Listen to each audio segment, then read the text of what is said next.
So good morning, Jacqueline and Rebecca, and thank you very much for joining us this morning to talk about your experiences of fostering. Hi. Hello. I just wanted to start off by asking if you could tell us a little bit more about your household. Sure, yeah. My name is Jacqueline. I have been a teacher for about 30 years, a foster carer for about 3 years now with my husband, John. He is a maths teacher as well as being a foster carer. We have 4 children.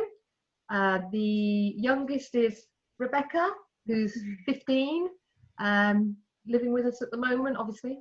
Had her GCSEs cancelled, unfortunately. We also then have Alex, who's 18, in year 13, just had his A-levels cancelled, so he's got nothing to do. Then we have Ellen, my daughter, who is going to be 21 in a week's time. She is training to be a primary school teacher and is with us at the moment as well.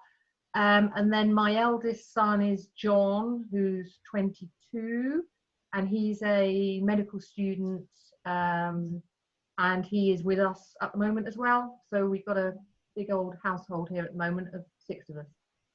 And I hear you have some chickens. Yeah, we have pets. Well, we've had a little bit of sad news that the guinea pig did pass away recently, unfortunately. And I'm hopefully waiting for Pets at Home to open so I can get another guinea pig. We also have 6 chickens. 5. Oh, sorry, 5. Yeah.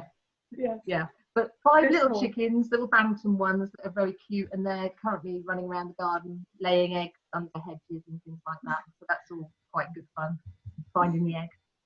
And that's it. So we it have sounds like you've got quite a busy household. Yeah, it's pretty busy, pretty lively. Yeah, good fun. Yeah. Great. So what motivated you to want to become foster carers?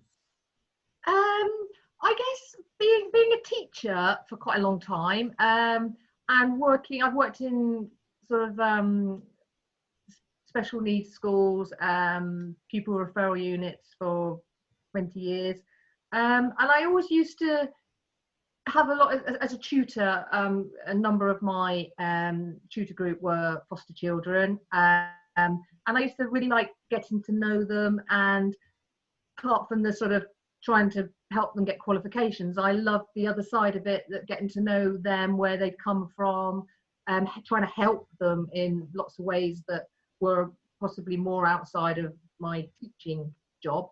And I just got more and more interested in the whole role of a foster carer, and what it meant to be a foster carer. And it was always in the back of my mind for 10 years. I kept thinking, oh, I really fancy that. I really want to find out more. And I kept leaving it whilst I had my kids and everything. And then I got to a point where I thought, no, I'm going to go for it. I'm going to find out. And actually, one of my colleagues, who was a TA at the time, he'd been a foster carer for a long time. And I kept asking him and getting his side of it and thinking. And at one point, I just thought, right, I'm going to go for this. And I did. And I'm so glad I did, because it's been brilliant. I haven't regretted it at all. I love it. We all love it as a family. So Rebecca, how did you feel when your parents said they were thinking of becoming foster carers? Yes, I thought it was a really good idea. Obviously, I really like getting to know new people, and this is just a great opportunity for that. And it just really helps my empathy skills and like getting to know their background. And it's just a great opportunity. Lovely, thank you. So, can you tell me a little bit more about the kinds of fostering that you've been doing? Yeah, well, one of the things that I just love about fostering is the variety, the just all the little different aspects of fostering that you can go for. And in my situation, I love the fact that I do a bit of everything. Our thing that we're doing mostly at the moment is that we offer respite care to foster carers who we've got to know really, really well. So we have regular foster children that come to us on a sort of, 4-weekly cycle, 2-weekly, 6-weekly, however it works with the regular foster carer. And we really enjoy that because it's a lovely way of getting to know the children, and they're very familiar now with us, our household. And then we've also done long term, which was great as well. You know, really enjoyed that. We had one child that stayed for 8 months, so you know, more of a permanent basis. We've also done EDT, it's called, which is actually emergency placement fostering, and we've been doing that throughout this crisis actually. So you have children that will come to you on a very, very, you know, short-term basis in an emergency. So you may get a phone call 2 o'clock in the afternoon, can they come that night? Yes, fine. They may go the next morning, they may stay for 2 nights, 3 nights. And in fact, the child that actually stayed with us for 8 months, she came in that context, and we got on really well with her. You know, they were looking for a placement for her, so I said, yeah, and she stayed for 8 months.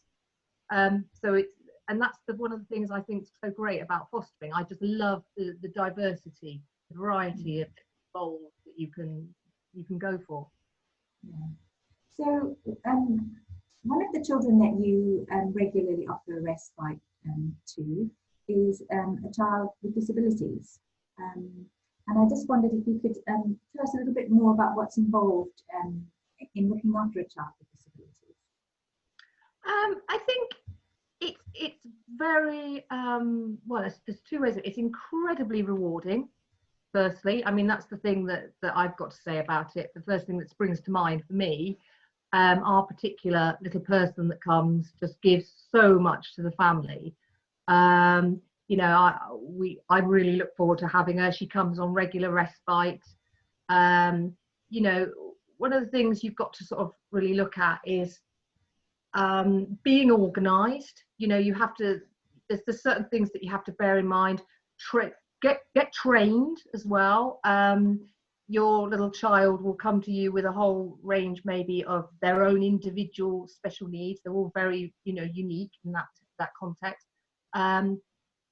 Getting really familiar with the child, and the child very familiar with you. There's lots of little extras that you need to take on board. Like I say, the training is very important, that you get to know them and you know exactly what you're doing. The relationship with the full-time foster carers is very, very important. Communication, I mean, there's a lot you need to sort of be aware of, as you would with any child. But communication with their full-time foster carers is very important, and being part of a team, you know, that sense of that you are there as backup. You know, I feel that I'm very much there to help the foster carers and be their backup at all times. Yeah, very important. And Rebecca, how do you help your mum and dad in that role? Well, I entertain her. I try to. Yeah. She bosses me around more likely, but Yeah. I help with her bath, and I just play with her, to be honest. You're the support team, aren't you? Yeah. You're very much there, you know, in lots of ways. And I help mum carrying stuff. Yeah. Yeah. Taking stuff to her. Yeah. Just it's that teamwork thing again, you know, that's really important. Everybody chips in their own little way, you know. Yeah. And just generally, I mean, both for children with disabilities, but fostering in general, what are some of the qualities you think that you need to bring to that task? You've said about being organised, and that's obviously important, isn't it? Because there's the recordings and the meetings that you have to have. Yeah, being organised. I mean, I have a thing where I write things down. You know, I have my little checklists. So, you know, when I do go to any sort of meetings or anything like that, or training, I have it all written down there so I can look back at it afterwards. Don't just rely on, you know, memory. And sort of, you know, just, yeah, what was the question again? Sorry. We were talking about some of the qualities that you might need. Oh yeah, being, you know, relaxed in some respects as well. You know, don't be too hard on yourself. You know, there will be times when it is a little bit challenging.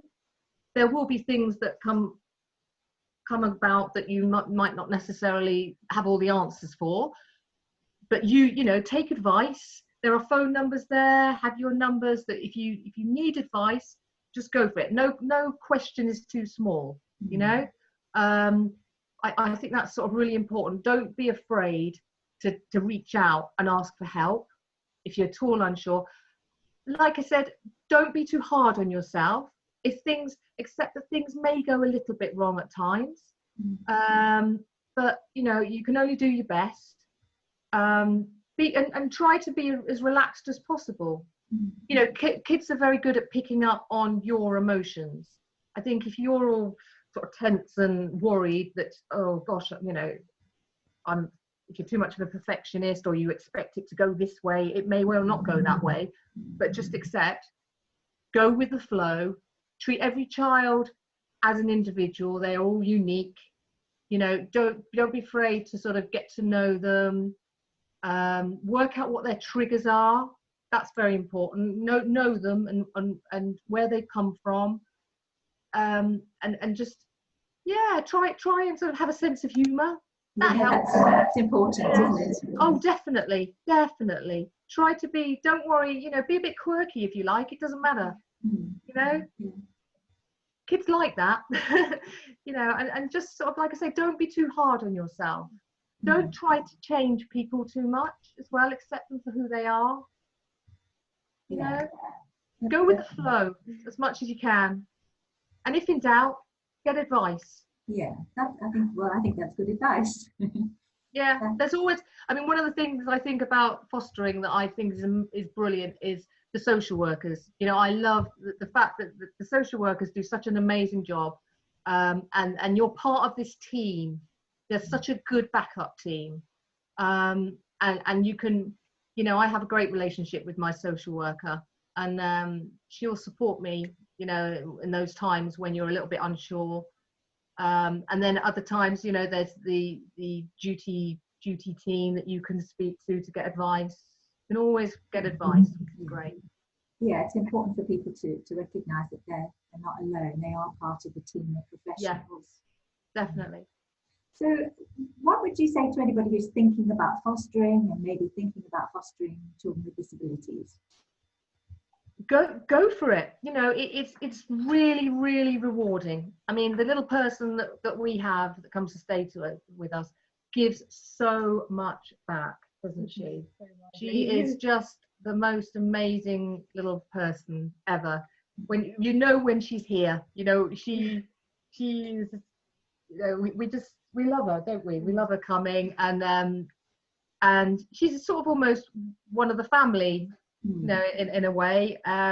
We take her on nice little trips, and she loves going to watch my son play football and things like that. And you know, just you know, start off with small steps. When we went into this, I was a bit unsure because she has very specific medical needs, which could be a little bit daunting at first. I'll be honest. I was like, whoa. She has got a tracheostomy and a feeding bag, so she's peg fed and things like that. And that initially I was, oh gosh, that's a bit of a challenge but the training was brilliant. You know, we started off slow. We did all the training with her foster carers and the medical people who were brilliant as well. And start with little steps. We had her just for like a couple of hours a day, taking her for a walk, getting to know her. Familiarization was really important, that she was happy with us. You know, she got to know the house, and then it built slowly. And then when we were ready, we had her for 2 weeks, and it was brilliant, really good. And so the things that you think at the start could be a bit daunting become second nature. So, you know, after a while, changing a tracheostomy tube, easy. You know, literally becomes like that. You know, You get to know the child, get to know their norms and things like that, what's normal for them and all their little individual needs. And like I say, the rewards are just incredible. You know, I love all the, you know, her ways of communication, and she can't speak, so she uses Makaton, which is specific like sign language for children, and we're learning that, aren't we? Trying. And getting to know how to communicate better with her every time, and you just get so much back from it. You really do. You know, I could go on all day about positive. So Rebecca, just to finish us off, what positive impact do you think fostering has had on your family? I just think it's been amazing. There's never a dull moment. There's just constantly lively happiness in our household now. And with this little girl, it's just been amazing. She's just so funny. Yeah. She just now. I'm just upstairs and I just hear her like, Eggy! Just like shouting my name, and it's just really cute. She's just a lovely, nice little girl. It's been great to get to know. And you've developed skills yourself, haven't you? I think it's been great for my children. I think they've learned a lot. Just not just the little child with the disabilities, but all the children that we've had. I think it's given you a really good insight into an awareness. Your empathy skills and everything have, you know, it's really helped with all that, and my 18-year-old son as well. I think in a way it's changed you a little bit, actually, hasn't it? I think you've become a lot more helpful around the house. And just very supportive. It's been really positive experience all round. That's wonderful. Well, thank you very much, both of you, for joining me today and chatting about your experiences. It's been lovely to talk to you. That's okay. Thank you very much. Thank you.